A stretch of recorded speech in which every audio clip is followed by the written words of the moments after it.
On the evening of Wednesday, September 9th, 2009, 20-year-old Shelley Nance walked into her bedroom inside of her off-campus apartment in Dallas, Texas, and then shut the door behind her. Shelley liked the fact that once inside of her room, she would not need to speak to anybody. She preferred it that way. She settled down on her bed with her back propped against a stack of pillows, and then she took out her notebook and pencil and began to draw. Shelley spent most of her time drawing on a computer at the Art Institute of Dallas, where she was a second-year multimedia and animation student. But when she was by herself and just wanted to relax, she preferred just using pencil and paper. Tonight, Shelley began sketching a young woman who looked a lot like herself, slender with long flowing hair, and just a hint of a smile on her face. Shelley originally began drawing to escape the boredom of growing up in the tiny town of Italy, Texas, where she'd always been something of a loner. She even joked about that in her senior yearbook, choosing a biting quote to go with her picture.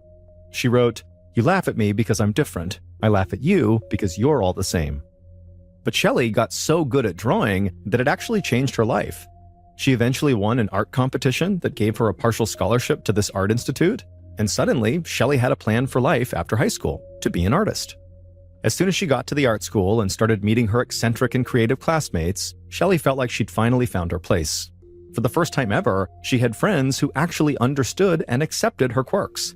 They would go to anime conventions together and even dress up as their favorite anime characters.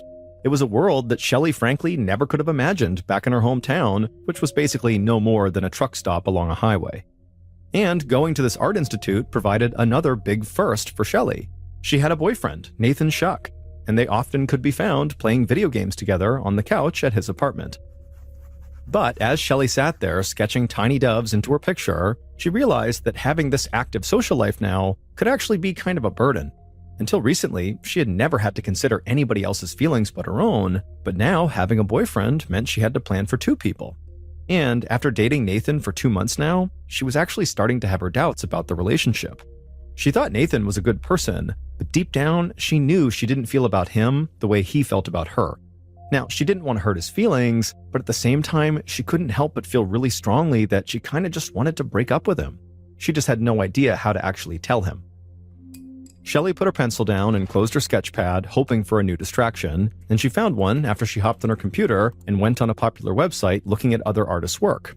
And Shelley's thoughts very quickly kind of drifted away from Nathan and the seemingly imminent, unpleasant conversation that she was going to have with him. After a while, Shelley looked up at the clock, and she was shocked to see that it was already 6 in the morning. She'd been up all night. She really needed to get some rest before her classes that afternoon.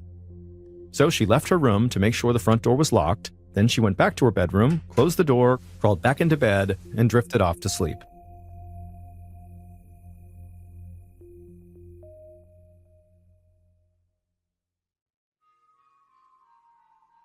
A little more than 24 hours later, at 7 a.m. on Friday, September 11th, Shelley's mother, Cynthia, woke up in a motel in Colorado. She and her husband were a little over halfway through their 22-hour drive to Yellowstone National Park, which was like their dream trip. While they raised their 3 girls, they barely ever left their small town in Texas. But now that Shelley, their youngest, was settled in college, they'd finally decided to take the plunge and go do this big trip. When they'd hit the road Thursday morning, Cynthia sent a text message to all 3 of the girls, and Shelley was the only one who didn't text back. But Cynthia was not that worried about it, because Shelley was a night owl and she often slept during the day when everybody else was up and about. But Shelley would usually call at some point after she woke up for class, except this time she didn't. And so Cynthia had called one of Shelley's sisters to say she was worried, but the sister thought their mother was just overreacting. And so she told her mom, hey, remember, she's an adult. She's a 20-year-old woman who's allowed to have a social life. In fact, her sister was happy that maybe Shelley the homebody was out somewhere having fun for once. At 9 a.m. that same morning, Cynthia and her husband went for a scenic ride through the Colorado Rockies. But Cynthia barely noticed any of it, because she still hadn't heard from Shelley, and she just had this gut feeling that something was actually wrong. And so as they drove through this beautiful area, Cynthia grabbed her phone and called Shelley's school. A school administrator answered the call, but she sounded annoyed at Cynthia's request.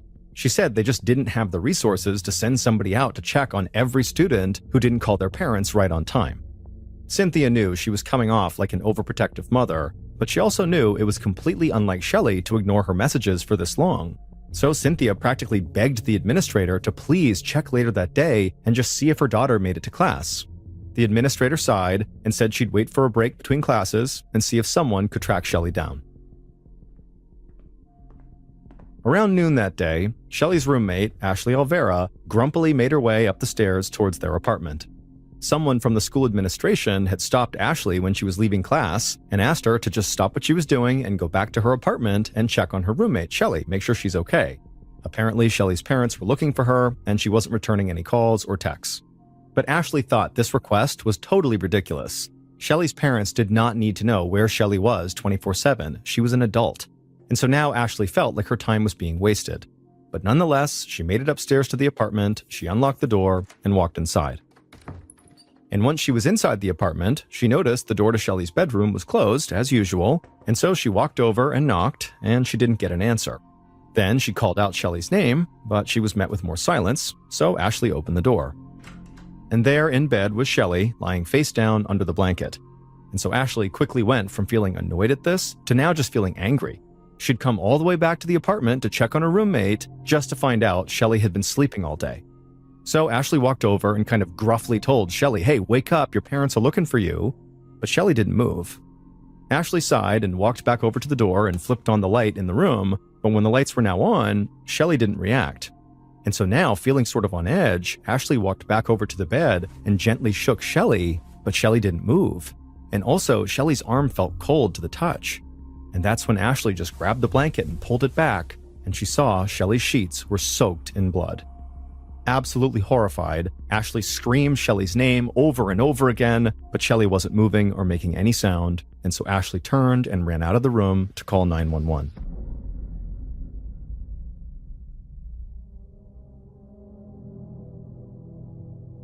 Not long after that 911 call, the school called Cynthia back and began to tell her what was going on. They told her her daughter had been found in her room, she was covered in blood, and then before the caller from the school could explain further, Cynthia's cell phone just went dead. The reception in the Colorado mountains where they were was terrible, and so she had just dropped service. And so Cynthia, who's heard this terrible thing about her daughter, began frantically trying to call back, but she just couldn't get any service. And so Cynthia shouted at her husband to turn the car around and keep driving until she got better phone reception. Her husband immediately did a U-turn and hit the gas, making the tires squeal, and then just as suddenly as Cynthia had lost service, she suddenly had service again. And so she screamed at her husband to stop the car so she could call them back. And so Cynthia, whose hand was now shaking, finally got through to the Art Institute and breathlessly asked them if her daughter was okay. And the woman on the other end said she was so sorry, but Shelley was dead. Police were investigating right now, but it appeared her daughter had been murdered. Cynthia and her husband just sat there in silence in the middle of nowhere, absorbing the worst news a parent can possibly receive. Cynthia felt this desperate urge to do something, visit Shelley's apartment, talk to detectives, or just be there to comfort their other daughters. But they had no choice but to just start driving again because it was going to take them nearly a day to drive all the way back to Texas. At about the same time that Cynthia and her husband got this terrible news, Detective Paul Elzy placed a fan belt and motor oil on the checkout counter at a Dallas auto shop. He was heading out to his farm in East Texas that weekend and was looking forward to doing some maintenance on his tractor. And just as he finished paying, his phone rang. It was his partner. His partner said they had a murder to solve, and it was a tough one. A young art student had been stabbed to death in her bed with no witnesses, and so far, no evidence. Suddenly, Elzy knew he was not going to be spending time at his farm. So he left the auto shop, got into his car, and drove across town to Shelley's apartment complex. Elzy walked up the stairs to Shelley's apartment and stepped inside. And already it was flooded with evidence technicians who were dusting for fingerprints and snapping photos. Elzy's partner greeted him and quickly got him up to speed. The victim's roommate discovered the body around noon, but she said she didn't know anything else because she'd been away at class all morning. Unfortunately, the technicians had not found anything useful so far. No fingerprints, shoe prints, or hairs near the body that could give police some clues to who the killer was. Detective Elzy thanked his partner for the update and said he wanted to take his own look around the small apartment to see if anything stood out. Elzy was a seasoned homicide detective with 36 years on the force. He saw each case as a challenge, a puzzle he would need to solve, and sometimes the pieces did just kind of fall into place. Inside the apartment, he noticed the TV and some other fairly expensive electronic equipment were still there. Also, the windows weren't broken, and there didn't appear to be any signs of forced entry. So this didn't seem like a robbery. More likely, Elsie thought, the victim let the killer into their apartment, or the killer had a key. Elsie walked into the bathroom next to Shelley's bedroom and realized why there was so little blood tracked around the apartment. He could see a spot of blood on the edge of the sink, as well as a few spots on the edge of the tub. The killer had clearly tried to clean themselves up after committing the murder, and so whoever killed Shelley had thought this crime through and potentially had really thought through how to get away with it. Elsie then headed to the bedroom to look at the victim. Shelley was lying on her stomach on the bed in a shirt and underwear. Her back and neck were covered in wounds, and her long reddish-brown hair was now matted with dried blood. Elsie had seen countless bodies over his long career, and he usually kept a very cool professional distance from the victims' lives. But he was not prepared for what lay before him now. The murder was gruesome, but that wasn't what unsettled him. It was Shelley herself. She was the same age as one of Elsie's daughters, and he suddenly felt like he was looking at his own child lying there, covered in blood. Elsie composed himself and leaned over the bed and looked more closely at the condition of Shelley's body. He couldn't even count the number of stab wounds in her neck and back, but there didn't seem to be wounds anywhere else, including her hands and arms. The lack of defensive wounds made Elsie think that Shelley had not put up much of a fight against her attacker. Plus, all the blood seemed to be concentrated on the bed, while the rest of the bedroom looked basically undisturbed, as though Shelley never had a chance to get up. So maybe she was asleep when this happened. Shelley's clothes were still on and relatively undisturbed, making Elsie think she had not been sexually assaulted as well. But looking at her battered body, Elsie saw a killer that must have been filled with rage. And this rage-filled killer clearly had ready access to this apartment. And so the detective felt certain that Shelley must have been killed by someone she knew who must have had a very personal and serious problem with her. Later on that day, sometime in the afternoon, the medical examiner provided a more detailed picture of what actually killed Shelley. Both her carotid artery and her jugular vein, which are in her neck, were severed, and her esophagus and trachea had been punctured, as well as one of her lungs. And so Shelley had suffered multiple wounds that on their own would have killed her, but she had several of these fatal wounds. Yet beyond the savage attack on Shelley's upper body, there were basically no other injuries. Not only were there no additional stab wounds, the medical examiner also concluded that Shelley had not been sexually assaulted. And the killer left behind almost no obvious physical clues, except perhaps one. As the medical examiner was swabbing under Shelley's fingernails in hopes that maybe she might have scratched her killer, he spotted a blue speck under Shelley's left wrist. It looked like nothing more than a tiny piece of plastic, but it was the only physical evidence the killer seemed to have left behind. So he had sent it off to the lab to be tested. Detective Elsie was interviewing Shelley's roommate, Ashley, at the police station when he heard a knock at the door, and one of the officers handed him the autopsy results.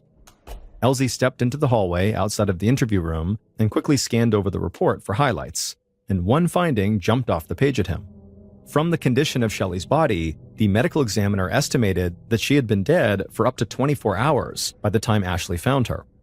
Elsie was startled. He had assumed that Shelley must have been killed no more than a few hours before Ashley found her, but now the medical examiner was saying that the murder most likely happened a full day earlier, sometime on Thursday, not Friday. And this cast the murder into a whole new light. And so Elsie went back into the interview room with lots of new questions for Ashley. It dawned on Elsie that if Ashley's story was to be believed, that meant Ashley had been living with the corpse of a roommate for the better part of a full day. Ashley had said that she and Shelley were really never friends, they were just roommates, and it wasn't uncommon for them to go days without seeing each other. In fact, Ashley had already told Elsie that the last time she had seen Shelley was Wednesday morning before she'd left for class, so 48 hours before Shelley had been found. But despite that, Elsie really just wanted to know where Ashley was all day on Thursday when she apparently didn't see her roommate at all. Ashley told him she'd left for class at 9 a.m. that day and then come back to the apartment at 3 p.m. And for the rest of the day, Ashley said she stayed at the apartment, eating dinner, doing homework, and then going to bed. Elsie's eyebrows shot up, and he held up the autopsy results. And then he told Ashley that the report showed her roommate had been killed earlier than police realized initially.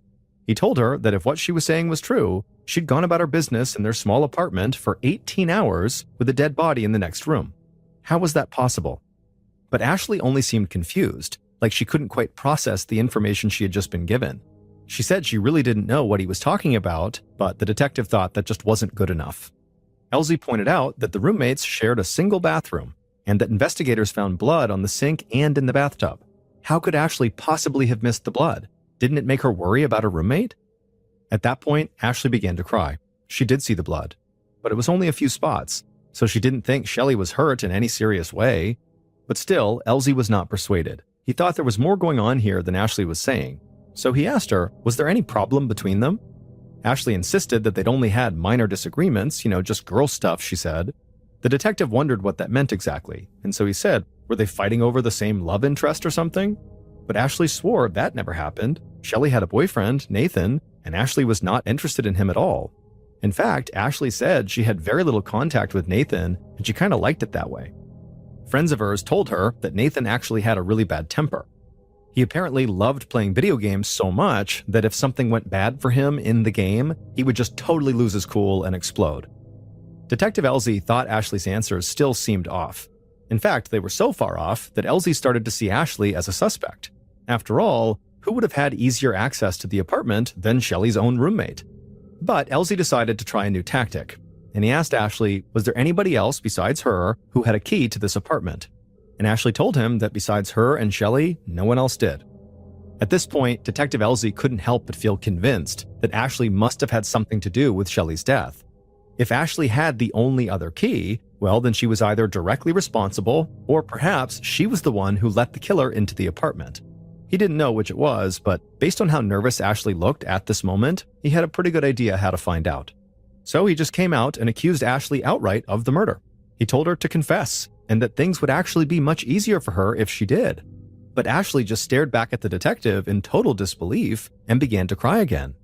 For the next couple of hours, Detective Elsie tried to wear Ashley down, hoping for a confession that would wrap up the case. But Ashley did not change her story, and she never confessed to anything.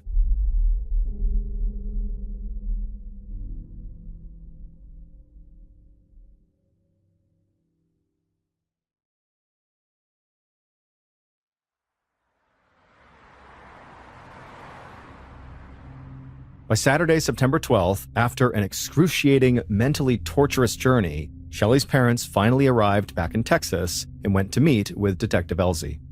When they came into the station, Elsie thought they looked like they hadn't slept the entire drive back, and he knew they were obviously grieving.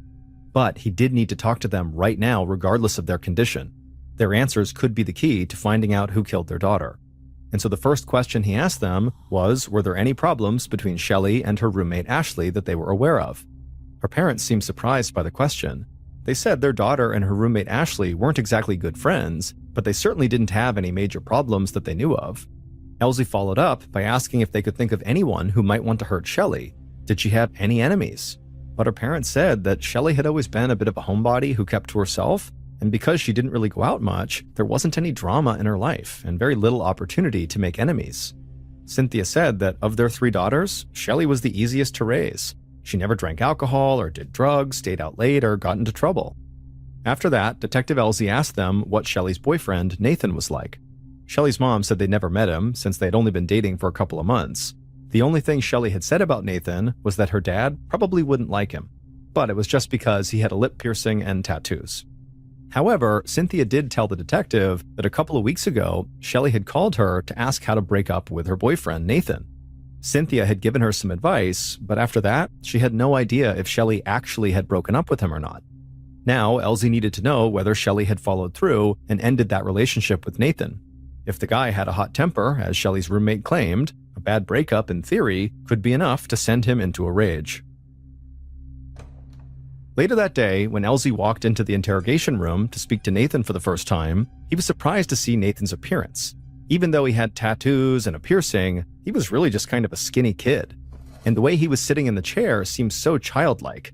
He had pulled his feet up onto the seat and was kind of clutching his knees close to his chest the way a child would. But Elsie knew looks could be deceiving, so right away he asked where Nathan had been on Thursday, the day of Shelley's murder. Nathan said he'd been staying at his mother's house that week, and he had slept there on Wednesday night. On Thursday morning, his mother had dropped him off at the school at around 9 a.m., but he didn't have school until 3. The detective couldn't believe what Nathan had just told him. He had just admitted that he had this big window of time on the day Shelley was murdered that was basically unaccounted for. Nathan told the detective that all he had done that day was homework in the computer lab during the 6 hours before his 3 p.m. class, but Elsie was sure that Nathan had left at some point for some amount of time, maybe to go to the bathroom or maybe to get something to eat, something. He just felt like 6 hours sitting in the same spot doing homework nonstop sounded sort of unlikely for even the most diligent of students. But Elsie kept that to himself and just asked Nathan if he had a key to Shelley's apartment. But Nathan said he didn't. Elsie asked him why not. If Nathan was her boyfriend, wouldn't Shelley give him a key? But Nathan said they'd only been dating a couple of months, and really their relationship was not that serious. They hadn't had sex, in fact they hadn't even kissed. He told the detective the only thing they'd ever done that was sort of intimate was hold hands. Elsie was convinced that Nathan had to be downplaying his relationship with Shelley to kind of make himself seem less culpable. I mean, after all, what college couple didn't do anything more than hold hands if they've been dating for a couple of months? I mean, it just seemed kind of unrealistic. But Nathan swore that really was the truth, and he insisted that holding hands was actually a really big deal for both of them. At this point, the detective realized he was likely dealing with a very sheltered and somewhat awkward kid. But he also knew about Nathan's reputation for having a really bad temper, and so maybe he could get Nathan to show it by catching him off guard. So the detective directly confronted him. He asked Nathan how he felt when Shelley broke up with him. Was he angry? Did he lose control? Is that what happened? But Nathan didn't seem angry at all. He seemed confused. He said he didn't know what the detective was talking about because Shelley had not broken up with him. Elsie told Nathan he was lying. He knew from Shelley's mother that Shelley definitely wanted to break up with him, and he told Nathan his new theory. Shelley must have ended their relationship, and Nathan had been so upset he had flown into a rage and killed Shelley. But to Elsie's surprise, instead of protesting his innocence, Nathan barely reacted. He just sat there staring. Elsie asked him, "What are you thinking about?" And Nathan just said he felt sort of numb, that he didn't know how to react, that this felt like a bad dream he was just hoping to wake up from. Following a hunch, Elsie then asked Nathan to lift up his shirt. Nathan did what he was told and stood and lifted it up, and the detective could see visible scratches on his chest. Elsie immediately wondered if maybe he got those scratches from Shelley as she tried to fight off her attacker, maybe at first, because he knew she didn't put up much of a fight, but maybe she put up a little bit of a fight and that was it. But Nathan said no, he got those scratches actually from scratching himself. He said he didn't kill his girlfriend and he really had nothing to hide. At this point, Elsie saw an opening. If that was true, that Nathan had nothing to hide, would he let detectives search his apartment right now? Nathan said, yeah, go ahead, they wouldn't find anything. And so, a little while later that day, Elsie and some other investigators followed Nathan up the steps to his off-campus apartment. When they got to the door, Nathan unlocked it and let them inside. Elsie told Nathan to wait by the front door, and he had a detective stay with him. Elsie didn't want Nathan to interfere. When Elsie got inside the apartment, the first thing he noticed was the apartment was incredibly clean. He'd been inside a fair number of college apartments, and typically, they were a mess. He turned to Nathan and asked him, why is this place so immaculate? Had he cleaned it up recently, hoping to hide evidence? But Nathan said that he had nothing to do with how the apartment looked. His roommate was a total neat freak who couldn't bear the sight of dirty dishes or things lying around the house. Nathan said his roommate even cleaned up after him. Elsie nodded and then asked which room was Nathan's.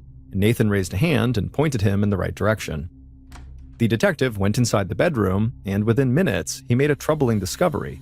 Nathan stored weapons underneath his bed. The detective found throwing stars and swords, but most disturbingly were all the knives. Boxes and boxes of knives. Elsie felt sure he would find the murder weapon among all these blades, so he bagged up each knife individually to be tested for blood. After that, Elsie left the bedroom and confronted Nathan again. He asked if Nathan had a fascination with violence, but Nathan said it really wasn't like that. He just liked to collect weapons that he thought were cool. Elsie didn't know what to make of that, but he was not convinced. Next, Elsie went to Nathan's bathroom, which, unlike the rest of the apartment, was a total mess. The counter was covered with containers of deodorant, hair gel, and shaving cream. There was stuff everywhere. But tucked in amongst the chaos was something very odd, even chilling. It was a clear sandwich bag with what appeared to be long reddish-brown hair inside, hair that was the same color as Shelley's. But that wasn't all. There was also what appeared to be drops of blood inside the bag as well. Carefully, with a gloved hand, Elsie lifted the bag up and then went to Nathan and held the bag out in front of him, demanding to know what he was doing with it. But Nathan, whose face now went white, swore he'd never seen it before in his life. He didn't even know what it was, and after all, who would collect a random sandwich bag of hair and blood? It made no sense. And then something shifted in Nathan's mind, and he said he wanted a lawyer before he answered any more questions, and he asked the investigators to please get out of his apartment. Since the detectives didn't have a search warrant, and they were there only as Nathan's guest, legally they had no choice but to leave. But they could keep everything they'd already found, and Elsie was very confident that one of the knives, and also that baggie, would come back positive for Shelley's blood.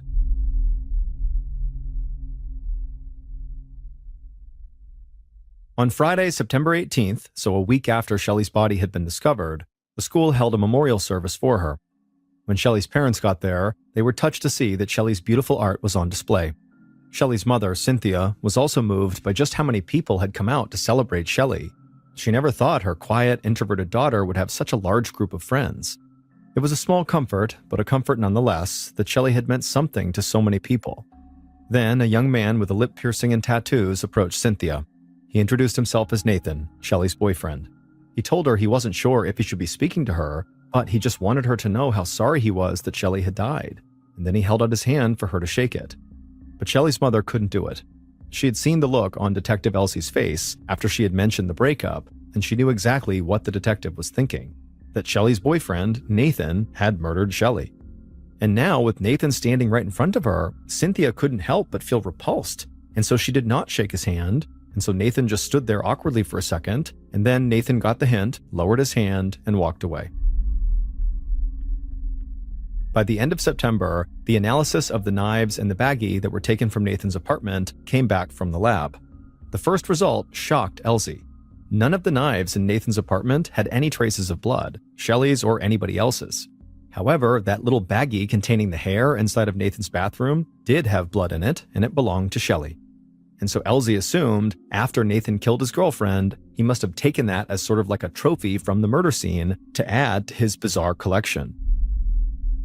So, on October 8th, 2009, almost a month after Shelley was murdered, Detective Elsie called Nathan to the police station for a second interview. But this time, Nathan showed up with his lawyer. And the lawyer, who spoke on behalf of Nathan, said that Nathan was happy to answer the officer's questions and wanted to do whatever he could to help catch Shelley's killer. But the lawyer hoped that this conversation would be civil. Elsie knew what that meant. He would have to keep a lid on how aggressively he questioned Nathan, or potentially they would just leave. And so Elsie nodded and then told Nathan that the bag they'd found in his bathroom contained his girlfriend's hair and blood. And so he asked Nathan to please explain how it got there. Nathan's lawyer looked down at Nathan and nodded, letting him know it was okay to answer this question. Nathan took a deep breath and then looked at Elsie and told him he had never seen that baggie before. He swore it. But he argued that that really shouldn't be that surprising. After all, he was not the only person who lived in that apartment. And his roommate, whose name was Daniel Willem, did have easy access to the bathroom. And Nathan didn't stop there. He claimed that his roommate, Daniel, was jealous of his relationship with Shelley because Daniel actually had a crush on Nathan. In fact, Nathan said Daniel had gotten really possessive of him and wanted to control him. Elsie asked Nathan if his roommate, Daniel, had ever made a legitimate pass at Nathan, like really tried to be romantically involved with him, and Nathan said no, he had not. And so even though Elsie didn't know what to make of this, he suspected that maybe this crush that he was talking about was not real, and perhaps Nathan was just throwing his roommate under the bus to protect himself. Elsie turned to the lawyer and said that things didn't look good for his client. The investigators had found Shelley's blood in his bathroom, and he said that Nathan had a motive to hurt Shelley because he knew that she planned to break up with him. Plus, Nathan had a reputation for having an explosive temper. And so, if Nathan confessed right now to what he did, maybe the prosecutor would be lenient with him. At this point, the lawyer stood up and said the interview was over, and then he led Nathan out of the room. At this point, Elsie felt sure that Nathan really was just raising suspicions about his roommate simply to protect himself.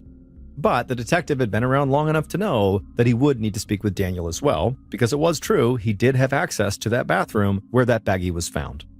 So, a couple of days later, Elsie got in touch with Daniel and asked him to come to the police station to answer a few questions. And once Daniel was there, Elsie decided not to ask him about his supposed crush on Nathan right away. Instead, Elsie asked Daniel where he was the morning of Shelley's murder, and Daniel described his busy day.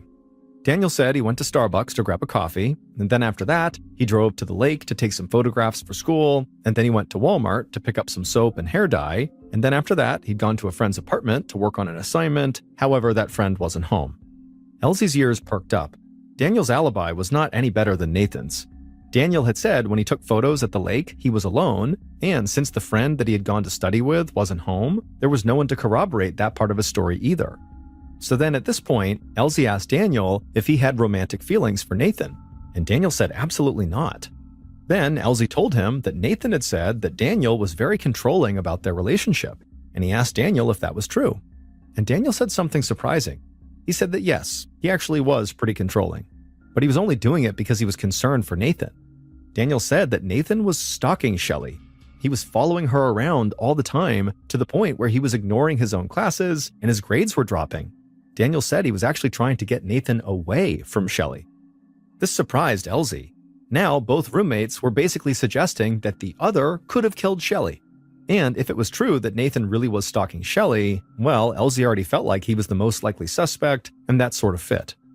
At this point, Elsie asked Daniel about that little bag that contained the hair and blood inside of Nathan's bathroom.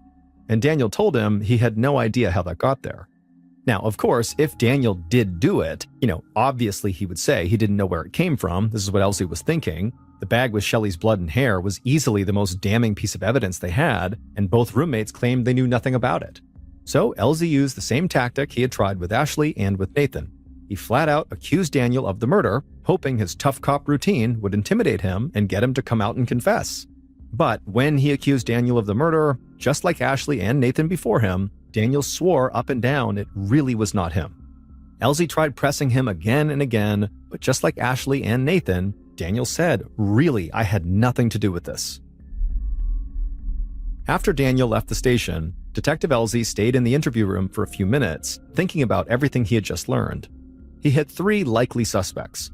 There was Ashley, who apparently was just in the apartment going about her business with her roommate's dead body for 18 hours. There was Nathan, who Shelley wanted to break up with, and apparently who had a very bad temper. And finally, there was Daniel, who may have seen Shelley as a romantic rival, if Daniel really did have a crush on Nathan. But all 3 of these suspects totally insisted they had nothing to do with the crime. And so Elsie felt like one of them had to be lying. He just needed to figure out who. So Elsie and his team started digging deeper into each of their suspects' alibis. Elsie found himself staring at computer screens, surveillance tapes, and phone messages for days on end. But after so many hours, when he felt like he could barely keep his eyes open anymore, something on one of those screens finally jumped out at him. Elsie was staring at a brand new piece of evidence, and it pointed directly to Shelley's killer.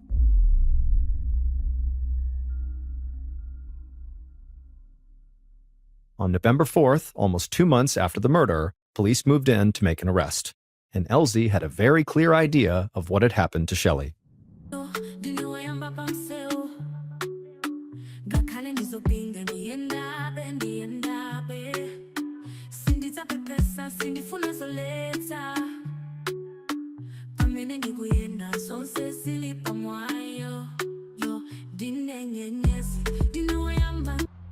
Back on Thursday, September 10th, just after 10:30 a.m., the killer drove to Shelley's apartment complex and put on a pair of latex gloves. They climbed the stairs to the apartment and used a key to unlock the door. They quietly walked in, closing the door behind them. Once inside, they went straight to Shelley's closed bedroom. Slowly, so as not to make any noise, they turned the handle and opened the door. Shelley was fast asleep. The killer slowly walked to the bed, pulled out a knife, raised it up, and then brought it down into Shelley's neck. And then before she could scream, the killer stabbed her again and again and again. The killer stabbed Shelley 42 times in the neck and back before they finally stopped and stepped away from the bed. Shelley would die without ever waking up. After the attack, the killer went into the bathroom. There, they climbed into the bathtub, took off their bloody clothes, and put them into a bag, but in the process, they got spots of blood on the edges of the tub. Then the killer went to the sink and rinsed the last of the blood off their hands, never taking their gloves off. The killer then got dressed in the fresh clothes they brought along. Then they left the apartment, closing and locking the door behind them. When Detective Elsie looked into the 3 alibis of the 3 suspects, initially it seemed like they all checked out. Ashley had been in class, Daniel really had gone to Walmart, and Nathan was in the computer lab for 6 long hours. But while Ashley was in class, something strange was happening. She was getting a near constant stream of text messages asking where she was and if she was home. Elsie believed these text messages were the murderer trying to make sure the house was empty except for Shelley. And the person who sent all those text messages to Ashley was Nathan's roommate, Daniel. Then, when investigators studied surveillance footage from Daniel's trip to Walmart on the morning of the murder, Detective Elsie caught something crucial. Daniel had purchased hair dye, just like he said, but he also purchased blue latex gloves. And the crime lab determined that the material from the brand of gloves matched that little blue piece of latex that had been found on Shelley's wrist. From there, Daniel's alibi fell apart. Surveillance showed he left Walmart at 10:12 a.m., but police could find no evidence that he went by a friend's apartment like he claimed he had. Police then began to look into whether Daniel's story about his roommate Nathan stalking Shelley was actually true, but it turned out if anybody was stalking and obsessed with Shelley, it was actually Daniel. Lots of his own friends said he disliked Shelley because she was dating Nathan, and Daniel was really interested in Nathan to the point where it seemed like he was romantically interested, despite the fact that Daniel denied that. And then also, Daniel would apparently send these aggressive text messages directly to Shelley sometimes, openly disapproving of her and Nathan's relationship, further making it seem like his motive for harming Shelley was because he wanted Nathan for himself. The last piece of the puzzle for Detective Elsie was figuring out how Daniel got into Shelley's apartment. Elsie discovered that Daniel had once borrowed Ashley's car keys, and that gave him the opportunity to make a duplicate of her and Shelley's apartment key, which he then used on the day of the murder. On November 4th, 2011, Daniel was convicted of Shelley's murder and sentenced to life in prison. After the conviction, Shelley's mother found Nathan and gave him a big hug and told him she was sorry for suspecting him and not shaking his hand at the memorial. He accepted her apology.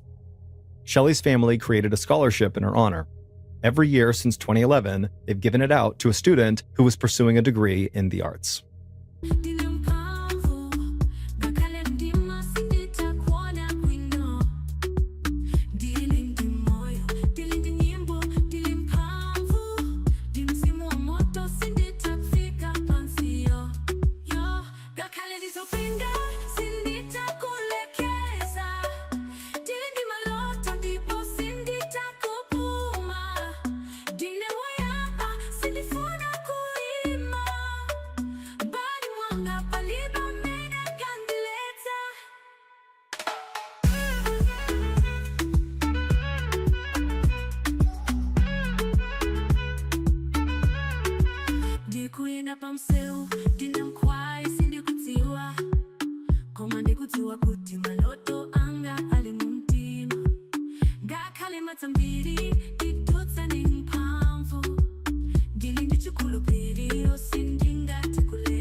Thank you for listening to the MrBallen podcast. If you enjoyed today's stories and you're looking for more strange, dark, and mysterious content, be sure to check out all of our studio's podcasts. They are this one, of course, MrBallen Podcast, and we also have MrBallen's Medical Mysteries, we have Bedtime Stories, and also Run Fool.